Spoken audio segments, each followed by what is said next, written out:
Senhor Procurador-Geral de Justiça, presidente deste órgão colegiado, doutora Neves, nossa corregedora-geral do Ministério Público, nosso decano, doutor Maurício, na pessoa de quem saúdo todos os senhores e senhoras procuradores e procuradoras de justiça, doutora Vládia, na pessoa de quem saúdo todos os promotores e promotoras aqui presentes, parabenizando-a também pela sustentação oral.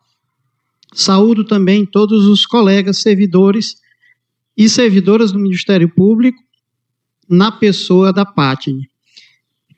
Eu gostaria de suscitar duas preliminares e desde já requeiro que ela seja submetida à votação. A primeira delas é a não manifestação meritória da CAGE. Como demonstrarei adiante, é um tema constitucional controvertido, aquilo que estamos a apreciar na data de hoje. E a CAGE, internamente, funciona como órgão de controle preventivo de constitucionalidade. Então, não houve manifestação de mérito da CAGE, porque a CAGE baixou em diligências e, após cumpridas as diligências, que era a tentativa de acordo entre a administração e o sindicato não exitoso, ela deveria ter sido retornada para a CAGE para manifestação de mérito. O sindicato entende que matéria desta envergadura não poderia ser apreciada sem a manifestação da CAGE. A CAGE já trouxe luzes para o debate institucional nesta casa. Já ajudou a resolver matérias controvertidas. Então, gostaria de que o colegiado se manifestasse a respeito do tema.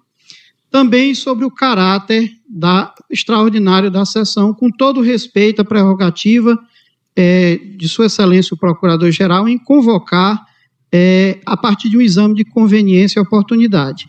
Repito, é uma matéria controvertida e só que 30 minutos para um exame, eventual exame em vistas, uma melhor análise da matéria, reputamos que é inapropriado, com todo o respeito, pela envergadura da discussão. Feitas essas duas preliminares, adentro o mérito, eu estava lembrando hoje de Cazuza, o tempo não para. Eu vejo o presente repetir o passado. Há 10 anos, estávamos nós aqui, na tribuna deste órgão colegiado, para defender o que nós estamos a defender hoje, a Constituição Federal, que não é uma folha de papel em branco, como defendia Ferdinand de La Salle, o autor polaco. Segundo ele, a Constituição precisaria da aquiescência das forças sociais para vigorar. Entre nós vigora o primado da força normativa da Constituição, defendida pelo jurista alemão Konrad Hess. Nós, quando adentramos o serviço público, juramos respeitar a Constituição Federal.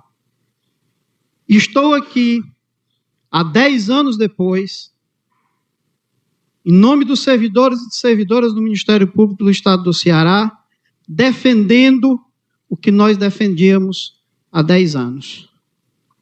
Eu fui seminarista e o santo fundador da nossa congregação dizia: não haja contradição entre a fé que professamos e a conduta que levamos.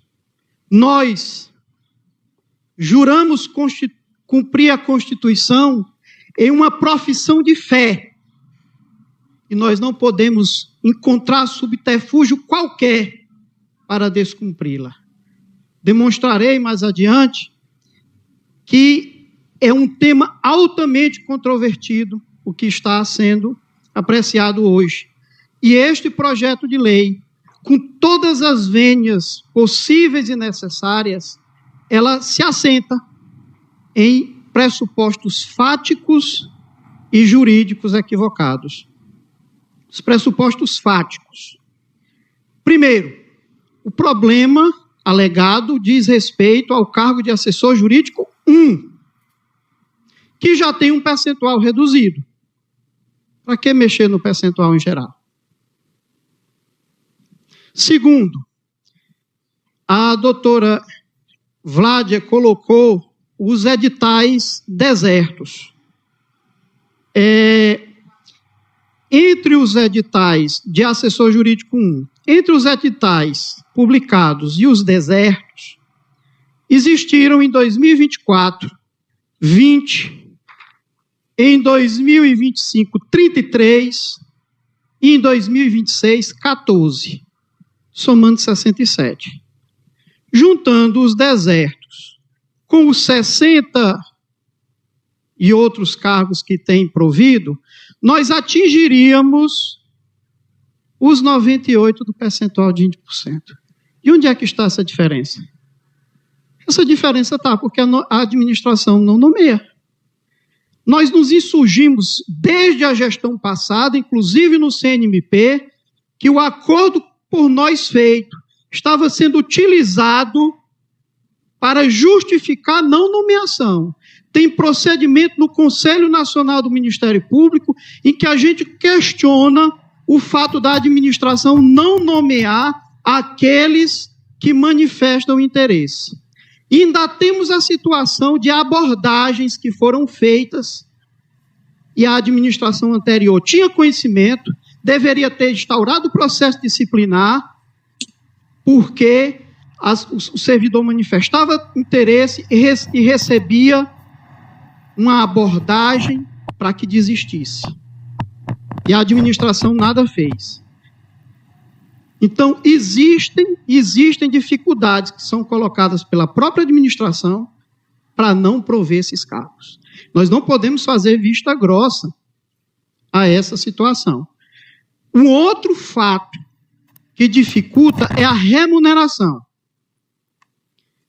E tem uma proposta de anteprojeto de lei, que está sob a relatoria do doutor Léo, aumentando em R$500. Tem um requerimento do sindicato pedindo para que aumente em R$1.000, porque é atrativo para o servidor da casa e inibe a alta volatilidade desses cargos. Então, precisamos ter em consideração esses fatos. Sobre a questão de direito, me permitam, com todas as vênias, mas a decisão do Supremo Tribunal Federal, na ADI 5777, era teratológica. O adjetivo é pertinente. Eu não vou me debruçar detidamente sobre esse tema, porque eu não teria tempo. Mas eu vou colocar uma situação, e eu faço, porque nós estamos num regime democrático, que as pessoas são livres para exercer o seu pensamento, porque nós estamos num regime republicano em que o exercício do poder é responsável, e porque nenhuma instituição humana está albergada pelo dogma da infabilidade. Eu brincava sob a égide do Código de 73, que contra a decisão do Supremo só cabia embargos retidos para serem julgados por Deus Nosso Senhor no juízo final. Como o Código de 2015 acabou com agravo retido, nem isso. Mas não é infalível. E um dos equívocos é a aplicação do tema 1010. Sua Excelência, que teve o voto, vencedor, ele faz referência ao tema 1010 da jurisprudência vinculante do STF, mas descumpre esse percentual. E digo por quê. O caso do tema 1010, invocado pelo ministro Flávio Dino, diz respeito a um recurso extraordinário de Guarulhos, no estado de São Paulo, em que foi criado 1.941 cargos de provimento em comissão, no universo que tinha 21 mil efetivos. A proporcionalidade era de 17. E o Supremo disse que era inconstitucional. Voltou ao status quo, que foi de 8%. Se nós utilizarmos o tema 1010 no estado do Ceará, porque eu tenho quase toda certeza que poucos nesse recinto sabem dizer quantos servidores efetivos e comissionados tem no estado do Ceará. Pois eu digo, tem 60.333. A proporcionalidade hoje, no estado do Ceará, é de 22%. Em Guarulhos, o Supremo disse que 17% é inconstitucional. Então, não há proporcionalidade aqui no Ministério Público do Estado do Ceará, nem no órgão e nem no ente. E aí precisamos, refletir detidamente sobre isso, porque, abro aspas para a ministra Carmen Lúcia, em que ela diz, na ADI 4125, que o número de cargos efetivos aproxima-se do número de cargos de provimento em comissão. E ainda, o número de cargos em comissão inicialmente criados é maior do que o total criado de cargos efetivos preenchidos no Estado, o que poderia levar à constatação absurda de que para cada subordinado há pelo menos um chefe, assessor ou diretor. Essa é a realidade do Ministério Público do Estado do Ceará. E, se a gente diz que o concurso público é a regra e o cargo de provimento é a exceção, quando nós temos essa situação fática, já não dá para distinguir o que é regra e o que é exceção. Mas a ADI 5777 não trata de percentual. Este não é o ponto fulcral desta ADI. Ela trata de percentual. Uma coisa é a existência de uma proporcionalidade entre o número de cargos efetivos e de comissionados. Outra coisa é o percentual mínimo. Atentai bem o que diz a Constituição Federal. Percentual mínimo não é inexistente. E também não pode ser simbólico. E aí, eu vou me deter sobre este tema. E eu afirmo e reafirmo que a decisão do Supremo na ADI do MP de Santa Catarina é um ponto fora da curva. Ela não condiz com a jurisprudência pacífica e dominante da Suprema Corte, reafirmada em pelo menos 2 ocasiões depois do julgamento da ADI 5777. Digo quais foram. Reclamação 86402, da primeira turma, inclusive com o voto de Sua Excelência, o ministro Flávio Dino, e que diz, aspas, para citar em excerto, o Tribunal de Origem, ao considerar constitucional a referida lei municipal, divergiu da compreensão sobre a matéria firmada na ADI 5559-MP da Paraíba, ocasião em que essa Suprema Corte considerou inconstitucional o percentual de 15% previsto em outra lei, por violação dos princípios da proporcionalidade, que é aquele princípio geral da proporcionalidade na Constituição, não proporcionalidade entre números de efetivos e comissionados, e da razoabilidade.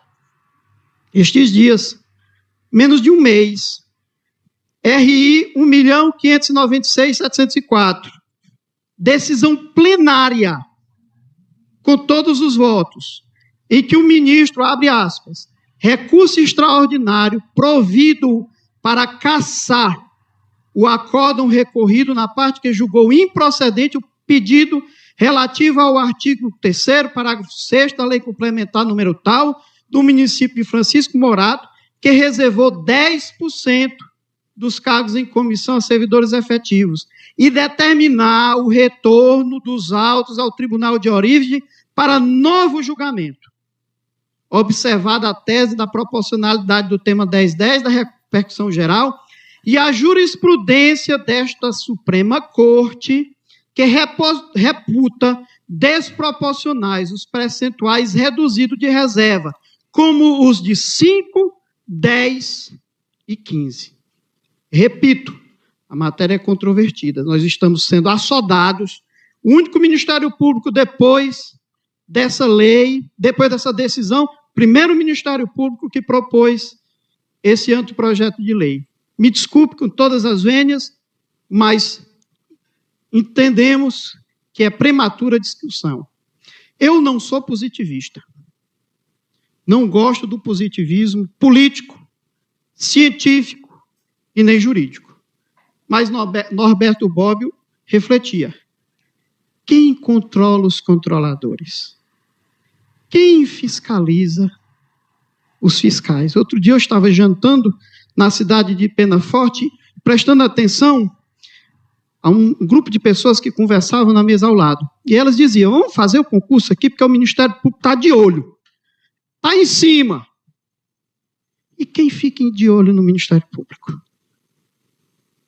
Se aplicarmos a jurisprudência do Supremo nesse ponto fora da curva, que é a decisão do ministro Flávio Dino, nós vamos admitir que 50% do quadro de servidores dos municípios sejam providos por servidores comissionados, que o prefeito muda de 4 em 4 anos ao sabor da conveniência política.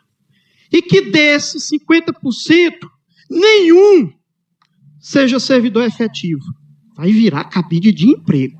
E o Ministério Público, o que é que vai dizer? Nada. Porque vai ter perdido as condições de questionar como tem feito. MP do Ceará aciona a Justiça para regularizar concurso público e substituir servidores temporários por efetivos em missão velha. Princípio do concurso público. MP aciona para obrigar a Prefeitura de Aracati a anular a seleção com indício de fraude, substituir comissionados em licitações e realizar concurso público. MP do Ceará orienta que a Prefeitura de Bela Cruz realize concurso público para substituir contratações temporárias irregulares.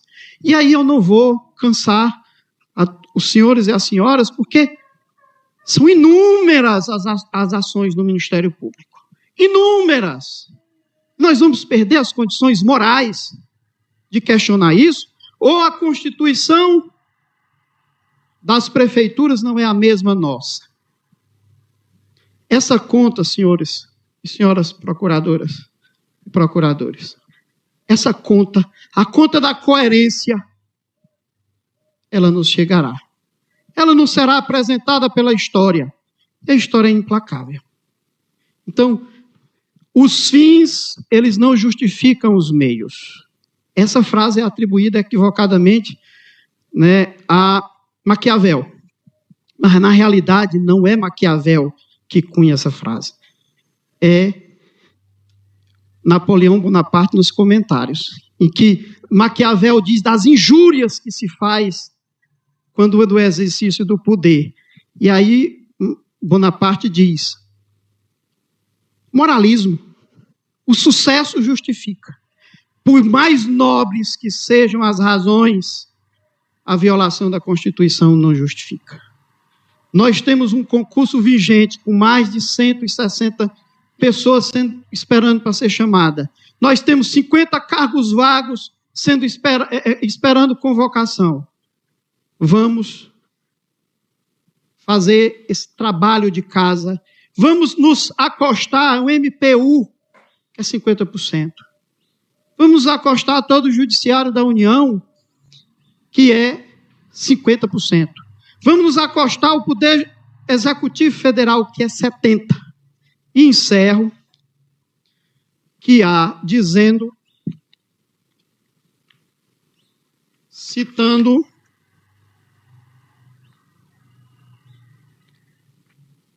Horácio, da Roma Antiga, há uma justa medida para todas as coisas. E esta não é a justa medida. Então, com todo o respeito, o Sindicato dos Servidores do Ministério Público do Estado do Ceará suplica pela rejeição do projeto. Muito obrigado.